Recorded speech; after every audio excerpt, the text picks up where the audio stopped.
না তাকাবে কার দিকে? শাকিব খানের দিকে। হাফ প্যান্ট পরে গেলেও তাকাবে, বুঝতে পারছো? শাকিবকে মানে 2-3টা ফ্ল্যাট থাকলে ওর সাথে আমার বিয়ে হতে হবে? ওর চেয়ে অনেক কোটিপতি ছিল আমার পিছনে, কারণ কোটিপতি থাকলে তো সেলিব্রিটি না, সেটা তো তোর বুঝতে হবে। আর তোর তো কোনো মানে হচ্ছে তুই একদিক দিয়ে গেলে আঁকা বাঁকা করে যে ড্রেস, ও মাই গড, এসব ফ্যাশন দেখায় যে বডি ফিটনেস, তাকাবি ওর দিকে? তাকাবি নাজিম জয়কে সে কি বলবে? জুতা দিয়া পিটাবে, এটা বলছে তো আমি জানি না আসলে। তাহলে আমার তো মনটা চাইতেছে তার চুলের মোতাটির ধরে একটা ঘুরান মারি।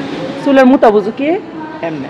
তো এগুলো তো করা উচিত না। পা কানা কানা গাল এই সিরিয়ালে আমাদের শাকিব খান সুপারস্টার বিয়ে করবা যাবো, যে জায়গায় পূজা ছিল, ও মাই গড কি করছি মিসেস দিঘি, ও এরারের এক নায়িকা অপু বিশ্বাস ফিতা কাটা নায়িকাকে রেখে এই ওর কাছে যাবে? ছাপড়ি মেয়ে, কোনো মডেলিং বুঝে না, কোন কালারের সাথে কোন কালার যাবে সেটাই তো বুঝে না। তো ও কি মানে আমাদের শাকিব খানের নামে হিউমার ছড়াইছে?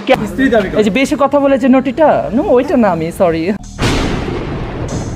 ও যেরকম ভাবে যে ও কোটি কোটি টাকার ফ্ল্যাট থাকতে হবে সাকিবের, এগুলা কেন? মানে কোটি কোটি টাকার ফ্ল্যাট থাকলে যে ওর বিয়ে বসতে হবে এরকম না। সাকিব অ্যাজ একজন সেলিব্রিটি পার্সন, আমাদের সুপারস্টার, এটা আমরা মানি বা না মানি, অবশ্যই আমাদের সিনেমাকে ধরে রাখছে স্বপ্নের পরে ছেলেদের মধ্যে সুপারস্টার। তো ওই মহিলা কি না কি বললো, অ্যাটিটিউড দেখায় যে তার 2-3টা ফ্ল্যাট থাকলে এটা হবে সেটা হবে।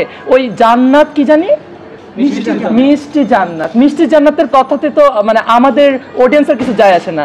যারা নিজেকে ট্রেন্ডে রাখতে চায়, মানে এইসব লাহা লাহা ন্যাকামি, ও মাই গড, এরকম জাল জাল ভাব করতে চায়, তারাই শুধুমাত্র মানে উল্টাপাল্টা সুপারস্টারদেরকে নিয়ে মানে হচ্ছে কি বলে এটা, হিউমার ছড়ায়। তো এরকম যারা নায়িকারা আছে, মানে নায়িকা বলতে মডেল, মানে ছাপড়ি মডেল, সাইড স্টুডে থাকে না, এই যে মিষ্টি মৌজার কথা বলতেছো, ওরকম করে আমি দেখলাম ইন্টারভিউ দিতেছে।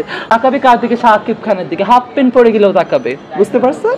শাহরিয়ার নাজিম জয় ভাই অনেক ভালো ইন্টারভিউ নেয়। আমি হচ্ছে একুশে টেলিভিশন আবৃত্তি রিয়েলিটি শোতে মানে হচ্ছে উপস্থাপনায় কাজ করি।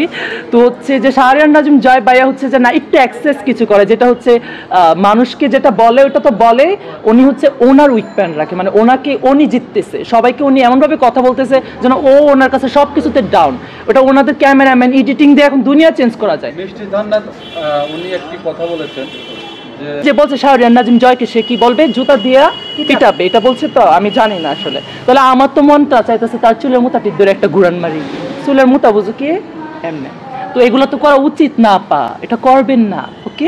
মানে কি বলবো, ওভার নটিগিরি যেটাকে বলে বাংলা ভাষায়, সেটা তো পছন্দ না আমাদের। মিষ্টি জান্নাত আপনার শাকিব খান ভাই আমাদের হাফ প্যান্ট পরে গেলেও আমরা যাব, কথা বলবো, যেহেতু উনি আমাদের সুপারস্টার।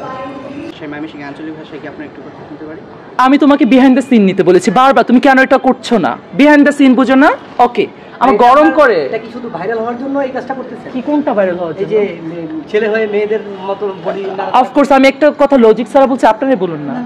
যেগুলো বলছে আমি কি লজিকের ভিতর পড়ছি না? একজন কমেন্টস করছে যে আপনার উপর আমি ক্রাশ খাইছি, ফিদা হয়ে গেছি, এই ব্যাপারটাকে কিভাবে দেখেন? সব সময় ক্রাশ খা বেটানের ক্রাশ খাওয়া কাম, বেটানের ক্রাশ খাওয়া কাম।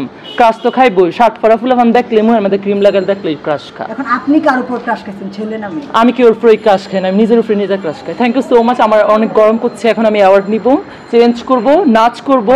আপনি ভালো হয়ে যান, হ্যাঁ আপনি ভালো হয়ে যান। আপনি যে ভাইরাল হওয়ার লাগে এরকম লাহা করতেছেন, এরকম ন্যাকামি মেকআপ মেরে মিডিয়ার সামনে এসে এসব করতেছেন, তা বুঝি কয়দিন পরে আপনার এমন হাল হবে। ও মাই গড, ওই যে ডাক্তার আপা হয়েছে না মাঝখানে, সে কি জানি বলছিল, সে ডাক্তারি কিসে পড়াশোনা জানে না, সে ভাইরাল হওয়ার জন্য এরকম মানে কি করে নিজেও জানে না সে, তো এরকমই আছে। আচ্ছা যাই হোক, এই আপু সম্পর্কে আমার কিছু বলার নাই। থ্যাংক ইউ সো মাচ, ভালো থাকবেন।